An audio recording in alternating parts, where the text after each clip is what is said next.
Hey friends, if you wish to change the name of your administrator account on your Windows 11 computer, then please watch this video. I will guide you through the procedure.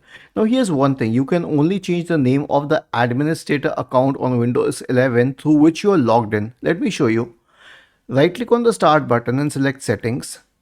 Go to the accounts tab on the list on the left hand side. In the right pane, scroll down and click on your info. Now you are the administrator if you are logged in right now. There may be a lot more administrator accounts on the system, but you can only change information for the one to which you're logged in. Okay, so click on accounts and it will take you to the online page. Go to the your info tab on the list on the left hand side. Okay, and in the right pane, click on edit name.